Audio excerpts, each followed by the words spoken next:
Bismillahirrahmanirrahim. Assalamualaikum warahmatullahi wabarakatuh. Berita Al-Hijrah 22 Julai bersama saya Adi Akmal Syahrum dan berikut tajuk utama malam ini. Pasangan ditahan dera anak angkat.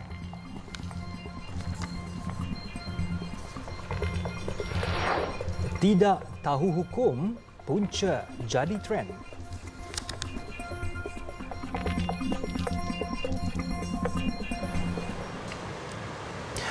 Sepasang suami isteri ditahan polis bagi membantu siasatan kes dera melibatkan seorang kanak-kanak perempuan berusia 4 tahun. Ketua Polis Daerah Kajang ACP Muhammad Zaid Hassan berkata pasangan terbabit ditahan di rumah mereka awal pagi tadi selepas polis menerima laporan mengenai kejadian itu. Menurut Muhammad Zaid, suspek masing-masing seorang wanita warga negara Malaysia dan seorang lelaki warga negara Singapura ditahan di sebuah rumah di Branang, Selangor kira-kira jam 2.30 pagi tadi. Ujarnya, suspek yang berusia dalam lingkungan 28 hingga 30-an itu akan diriman selama 7 hari sehingga 28 Julai ini. Muhammad Zaid berkata berdasarkan laporan polis, mangsa merupakan anak angkat kepada pasangan terbabit. Insiden itu berjaya dirakam dan tular di media sosial.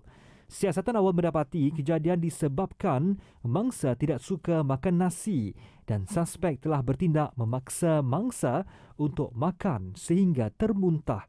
Mangsa juga dikatakan dipukul pasangan itu menggunakan penyangkut pakaian, kayu penyapu dan dicucuh dengan pemeti api.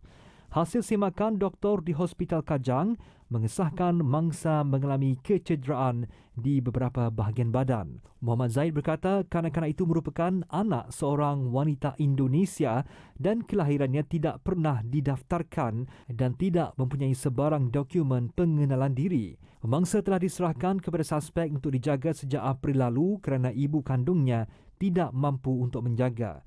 Kes tersebut disiasat di bawah Seksyen 31 Fasal 1(a) Akta Kanak-Kanak 2001 dan orang ramai yang mempunyai maklumat berhubung kejadian boleh menghubungi mana-mana balai polis berdekatan. Polis sedang mengesan pemilik akaun TikTok stikerpro_my berhubung penularan video menunjukkan sebuah kereta peronda polis MPV disyaki telah mengambil suapan. Ketua Polis Daerah Brickfields ACP Amihizam Abdul Syukur berkata pihaknya menyeru pemilik video tampil ke hadapan bagi membantu pihak polis. Sejak semalam tular video berdurasi 31 saat yang dimuat naik pemilik akaun terbabit menunjukkan anggota polis mengambil suapan berhampiran sebuah stesen minyak. Hasil siasatan awal, polis mendapati kejadian berlaku di stesen minyak Shell, Lebuh Raya, Kuala Lumpur, Seremban, menghala ke pusat bandar berhampiran pintu gerbang sempadan Kuala Lumpur, Selangor. Katanya pihak polis ketika ini sedang giat mengesan pemilik video untuk mengambil keterangan bagi membantu siasatan. Amihizam berkata polis menyeru orang ramai yang mempunyai maklumat berkaitan tarikh dan masa kejadian serta nombor pendaftaran kereta peronda polis berkenaan untuk tampil ke hadapan. Berdasarkan kenyataan pemilik video, sebuah kenderaan pacuan 4 roda ditahan kereta peronda polis terbabit di tepi Lebuh Raya sebelum kedua-duanya dirakam berada di stesen minyak berkenaan. Seorang lelaki dipercayai pemilik kenderaan pacuan 4 roda tersebut kemudian dirakam berjalan menuju ke kenderaan polis itu namun tidak dapat dipastikan tujuannya. Orang ramai yang mempunyai maklumat boleh menyalurkan di mana-mana balai polis berdekatan atau hubungi talian hotline polis Brickfields di talian 03 2297 9222. Tidak ada ilmu dalam urusan jual beli menjadi punca mengapa fenomena jual beli cedok-cedok secara langsung di aplikasi TikTok menjadi trend malah melibatkan umat Islam. Pakar Kewangan Islam Dr. Zaharuddin Abdul Rahman menyifatkan kaedah cedok-cedok tersebut adalah sama seperti urusan jual beli pada zaman jahiliah yang mana kaedah tersebut diharamkan kerana mempunyai elemen gharar.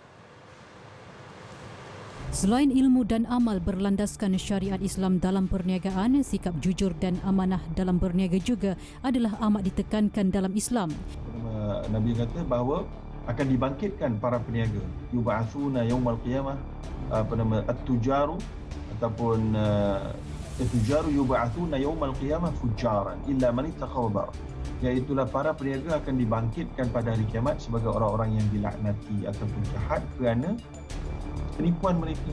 Jadinya kalau kita lihat punca kepada masalah teknik jual beli seperti cedok-cedok, the claw dan pelbagai lagi lah bentuk jual beli yang ada sekarang ni, selain daripada mereka menganggap ia sebagai strategi kreatif, inovatif, tetapi masalah dia kerana tak ada ilmu, maka sudah melanggar pantang larang hukum hakam yang ditentukan oleh Allah dan Rasulnya. Maka sebab tu kita harap lebih ramai umat Islam yang berniaga lebih ambil rasa tanggungjawab untuk mempelajari hukum hakam dalam perniagaan. Jelasnya terdapat 3 jenis jual beli pada zaman jahiliah dan diharamkan, iaitu munabadha yang mana jual beli dengan melempar barangnya, mula masah pula jual beli tanpa melihat barang dan hanya memegangnya, manakala al-hasah iaitu dengan melontar batu ke arah barangan yang disasarkan.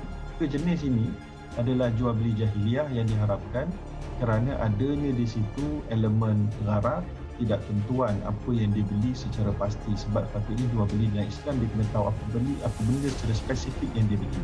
Sekarang ni dia tak pasti, dia akan melihat kepada nasib. So adanya elemen nasib di situ berpunca daripada gharar dan juga jahalah.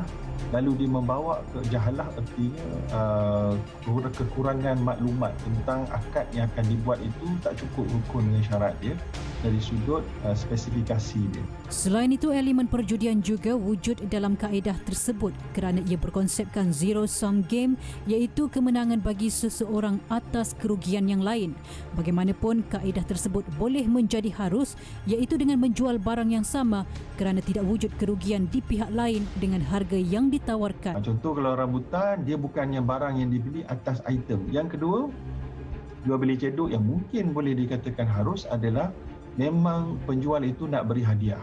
Maka dia pun letaklah promosi harga RM5, tapi barang-barang dalam tu semua memang diketahui harganya jauh daripada RM5. Kalau cedok dapat satu pun dah lebih daripada RM5. Baru-baru ini tular trend kaedah jual beli cedok-cedok secara langsung di aplikasi TikTok, di mana pembeli tidak boleh memilih barang apa yang dikehendaki dan penjual akan mencedok untuk pembeli. Antara barang yang dijual seperti gula-gula, brooch, kosmetik dan emas. Seorang pemilik kelab komedi mengaku tidak bersalah di Mahkamah Session Kuala Lumpur atas 3 pertuduhan membuat dan memulakan hantaran video yang menyentuh sensitiviti kaum dalam aplikasi Facebook, Instagram dan TikTok. Muhammad Rizal Johan Van Gezel, 39 tahun, membuat pengakuan itu di hadapan Hakim Nur Hasniah Abdul Razak. Mengikut ketiga-tiga pertuduhan, lelaki itu didakwa membuat dan memulakan penghantaran komunikasi jelik dengan niat untuk menyakitkan hati orang lain melalui aplikasi Facebook, Instagram dan TikTok antara 4 hingga 6 Julai 2022.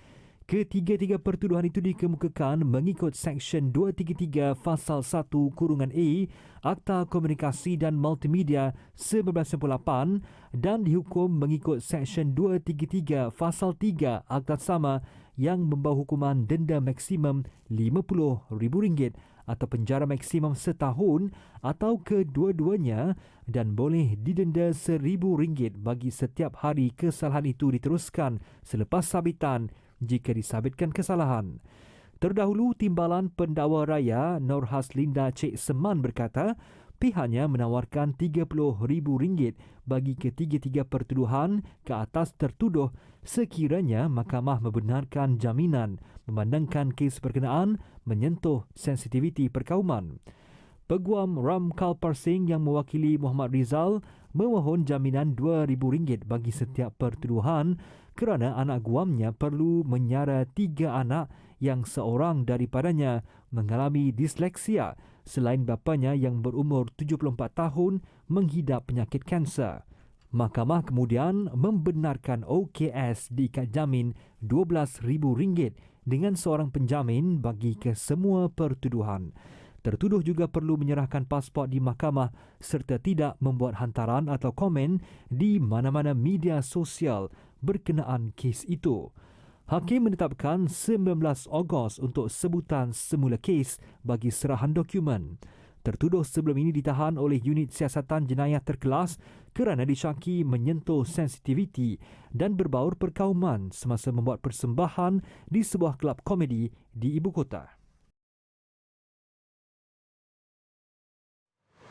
Orang ramai dinasihatkan untuk tidak menyertai himpunan tanda pagar turun yang dilaporkan diadakan di hadapan pusat membeli belah di ibu negara. Ketua Polis Daerah Dang Wangi Assistant Commissioner Nur Delhan Yahya berkata, larangan itu dikeluarkan kerana perhimpunan tersebut tidak mendapat kebenaran. Menurut Nur Delhan, pihak polis menerima maklumat berkaitan perhimpunan itu, namun tiada notis pemakluman diberikan kepada polis mengikut Akta Perhimpunan Aman 2012. Oleh itu, beliau mengingatkan orang ramai supaya tidak menyertai himpunan tersebut. Tegasnya, tindakan undang-undang akan diambil terhadap mana-mana pihak yang terlibat. Sebelum ini, tular poster 5 tuntutan dipercayai dikeluarkan penganjur perhimpunan tanda pagar turun, iaitu untuk kerajaan memotong gaji menteri, kekalkan subsidi, bantuan bermaruah, kawal harga barang dan menyelesaikan jaminan makanan. Penyamaran dua anggota Kementerian Perdagangan Dalam Negeri dan Hal Ehwal Pengguna KPDNHEP sebagai pembeli minyak masak berjaya membongkarkan aktiviti pemilik runcit yang menyimpan stok minyak masak dalam premisnya.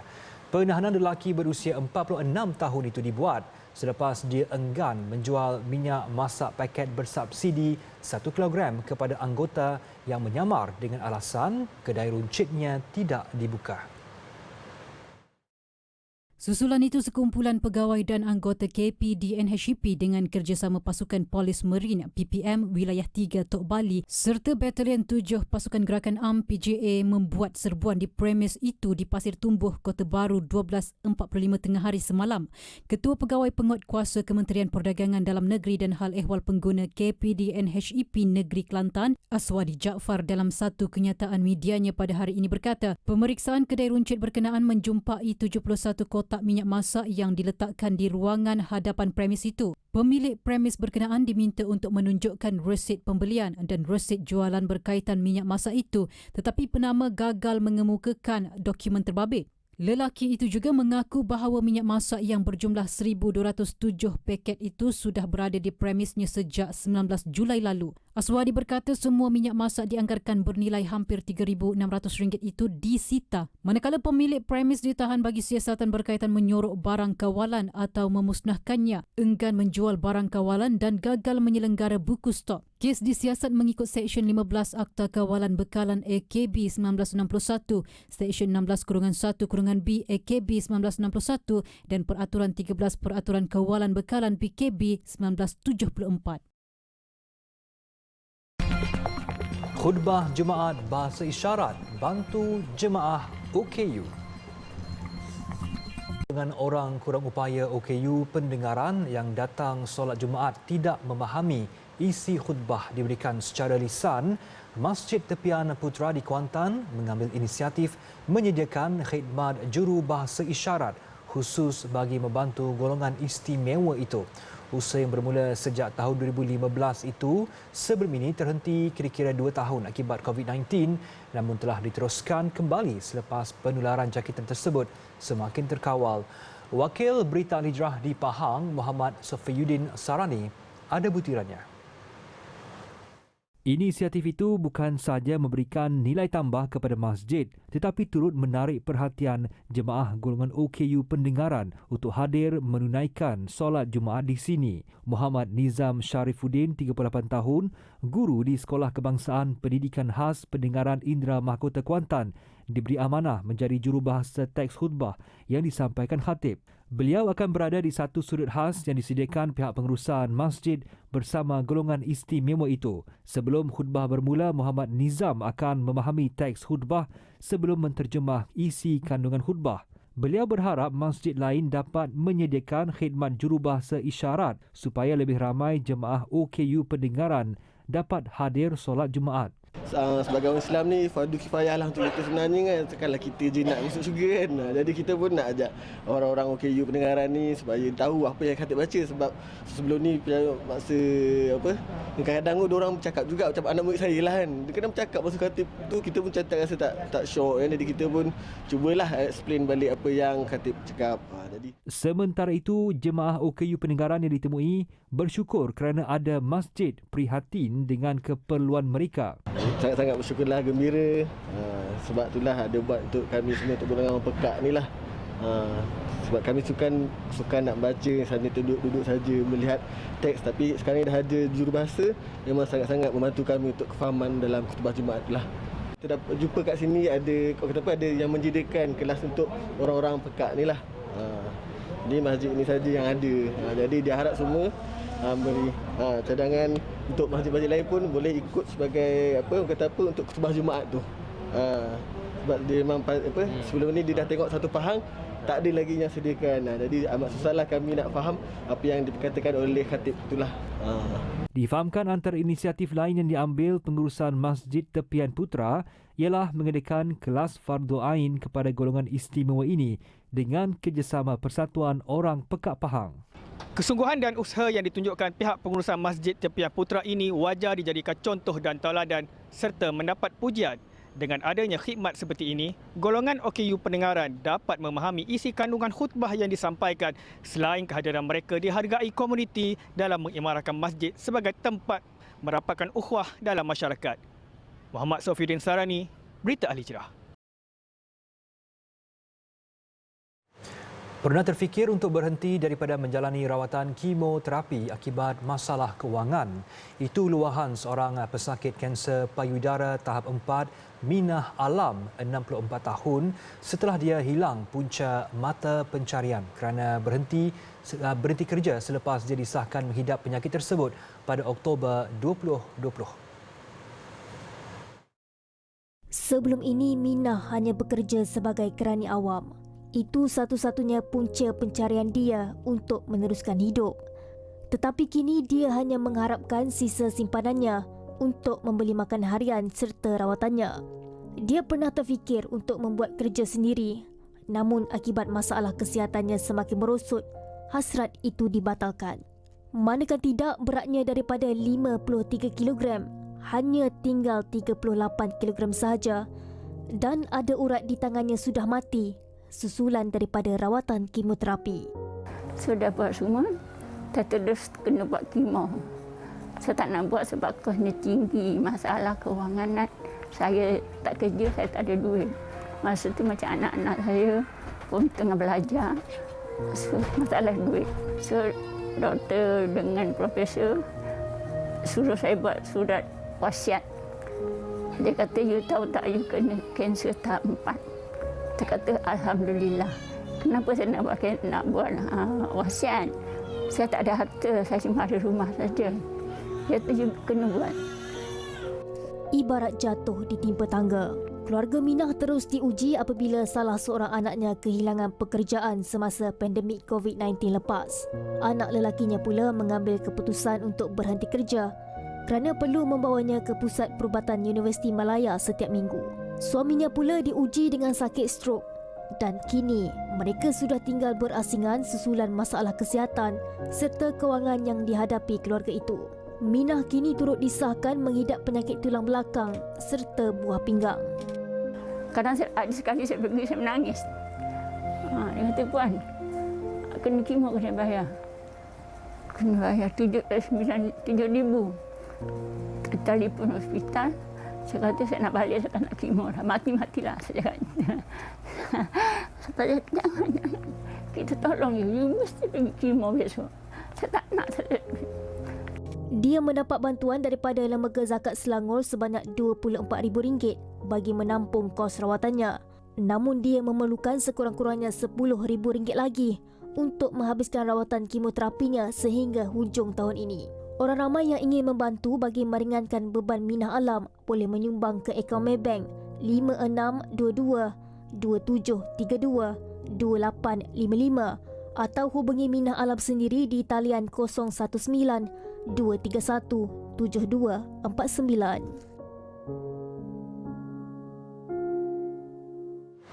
Indeks Kebahagiaan Rakyat Malaysia MHI pada 2021 berada pada tahap bahagia walaupun negara berhadapan cabaran COVID-19 dan krisis ekonomi tahun lalu. Ketua Perangkawan Malaysia Datuk Seri Dr. Muhammad Uzair Mahidin berkata, menurut laporan MHI, Malaysia merekodkan skor 6.48 untuk berada pada tahap bahagia. Menurut Datuk Seri Dr. Muhammad Uzair, MHI yang julung kali diadakan oleh Jabatan Perangkaan Malaysia DOSM dinilai berdasarkan 13 komponen kebahagiaan yang dijawab oleh responden daripada negeri masing-masing. 13 komponen iaitu keluarga, perumahan dan alam sekitar, penyertaan sosial, kesihatan, kemudahan komunikasi, pendidikan, persekitaran kerja, pendapatan, keselamatan awam, penggunaan masa, amalan kerohanian, kebudayaan dan pengalaman emosi. Berdasarkan laporan, Labuan menjadi negeri yang sangat bahagia apabila merekodkan skor 9.29, manakala 11 negeri termasuk Kuala Lumpur dan Putrajaya mencatatkan skor bahagia. Hanya Selangor dan Melaka berada pada tahap sederhana bahagia dengan merekodkan skor 5.74 dan 5.85. Tahap kebahagiaan dalam kajian itu dikategorikan kepada 5 skor iaitu nilai 0.00 hingga 2.00 untuk sangat tidak bahagia, 2.01 hingga 4.00 tidak bahagia, 4.01 hingga 6.00 sederhana bahagia dan 8.01 hingga 10.00 sangat bahagia. MHI katanya penting untuk menilai tahap kebahagiaan rakyat di peringkat negeri dan negara dalam usaha memastikan kemakmuran Malaysia. Menurut Datuk Seri Dr. Muhammad Uzair, di peringkat antarabangsa, Malaysia menduduki tangga ke-79 daripada 146 negara dengan skor 5.384 dalam laporan kebahagiaan dunia 2021.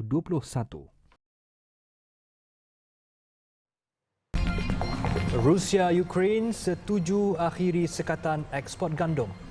Sri Lanka menyerbu kem protes anti kerajaan di Colombo awal pagi tadi. Sekurang-kurangnya 50 penunjuk perasaan termasuk beberapa wartawan dilaporkan cedera. Pasukan keselamatan termasuk komando yang dilengkapi baton dan senapang automatik menyerbu dan merobohkan kemah penunjuk perasaan yang berkampung di hadapan bangunan Sekretariat Presiden. Serbuan itu dilakukan beberapa jam sebelum arahan mengosongkan kawasan berkenaan dikuatkuasakan. Aktivis anti kerajaan yang bertanggungjawab menggulingkan mantan Presiden Rajapaksa sebelum ini telah bersetuju menyerahkan bangunan kerajaan itu pada tengah hari Jumaat selepas upacara angkat sumpah ahli kabinet baru selesai. Kira-kira 50 penunjuk perasaan termasuk wartawan dilaporkan cedera selepas didakwa dikasari pihak berkuasa. Presiden baru Sri Lanka, Ranil Wickremesinghe yang mengangkat sumpah semalam dijadual melantik ahli kabinetnya hari ini. Kabinet baru yang bersifat merentas parti itu bakal berdepan cabaran besar menyelesaikan krisis ekonomi terburuk yang menyebabkan 22 juta rakyat Sri Lanka berdepan kekurangan bekalan makanan, petrol dan ubat-ubatan. Ukraine dan Rusia dijadual memeterai persetujuan menghapuskan sekatan ekspor gandum di Istanbul hari ini. Persetujuan itu bakal menyelesaikan krisis bekalan makanan global yang tercetus sejak perang Rusia-Ukraine bermula. Majlis menandatangani persetujuan antara wakil Rusia dan Ukraine itu dijadual berlangsung di Istana Dolmabahce Istanbul dan disaksikan Presiden Turki Recep Tayyip Erdogan dan Setiausaha Agung Pertubuhan Bangsa-Bangsa Bersatu PBB Antonio Guterres. Ini adalah persetujuan terbesar yang berjaya dicapai sejak perang Rusia-Ukraine bermula 5 bulan lalu. Perang antara kedua-dua negara pengeluar terbesar gandum dunia itu telah menyebabkan harga makanan ruji itu melambung dan mencetus krisis bekalan makanan global. Dianggarkan lebih 25 juta tan gandum disekat tentera Rusia di pelabuhan Ukraine ketika ini. 2 ekor anak jaguar yang dilahirkan di Taman Negara Iberra, Argentina mendapat perhatian dunia. Ini kerana kedua-dua mamalia comel itu adalah yang pertama lahir secara semula jadi di Taman Negara itu dalam masa 70 tahun. Kedua-dua jaguar berkenaan adalah anak kepada seekor jaguar betina Arami yang dilepaskan di Taman Negara Iberra kira-kira setahun lalu. Aksi Arami dan dua anaknya itu berjaya dirakam kamera tersembunyi di Taman Negara berkenaan. Ini adalah kejayaan besar dalam usaha menyelamatkan jaguar spesies terancam itu yang bermula sejak 2012. Untuk rekod, Arami adalah jaguar pertama yang lahir di dalam pusat rehabilitasi jaguar pada 2018. 8 jaguar dilepaskan ke Taman Negara Iberra tahun lalu. Ketika ini dianggarkan terdapat 200 ke 300 jaguar di seluruh Argentina. Penggunaan e-dompet meningkat.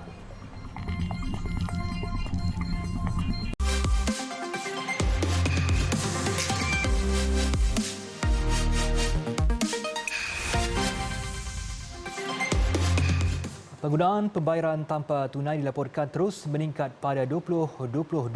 Bagi tahun ini, penggunaan e-dompet menyaksikan peningkatan paling tinggi berbanding kaedah tanpa tunai yang lain. Menurut kajian syarikat penyelidikan pasaran Ipsos, peningkatan bayaran tanpa tunai sebahagian besarnya didorong oleh populasi orang muda. E-dompet yang sebelum ini banyak digunakan oleh segmen berpendapatan tinggi bandar, kini penggunaannya semakin meningkat dalam kalangan kumpulan berpendapatan rendah.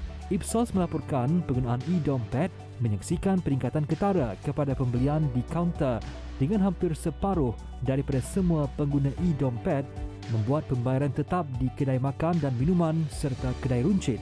Difahamkan pandemik COVID-19 menjadi pemacu peningkatan pembayaran tanpa tunai kerana pengguna lebih memilih kaedah tanpa sentuh untuk mengamalkan penjarakan fizikal.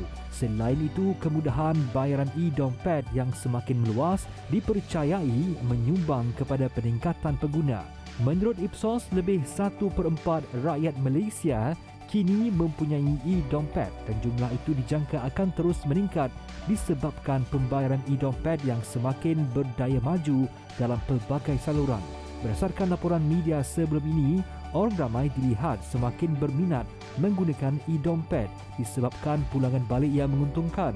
Selain itu, tawaran matan ganjaran dan potongan diskaun yang diberikan penyedia aplikasi antara tarikan e-dompet. Menurut penganalisis ekonomi, e-dompet turut menjadi pemacu kepada ekonomi digital negara dengan perubahan infrastruktur digital negara menyumbang kepada perkembangan pesat industri terbabit. Penggunaan e-dompet dan lain-lain cara bayaran tanpa tunai juga telah mengubah cara hidup rakyat dengan tidak lagi membawa wang tunai yang banyak sekaligus mengurangkan kesan jika menjadi mangsa jenayah. Antara e-dompet yang popular di negara ini ialah Boost, GrabPay, Touch and Go, WeChat Pay, Maybank Pay dan Samsung Pay.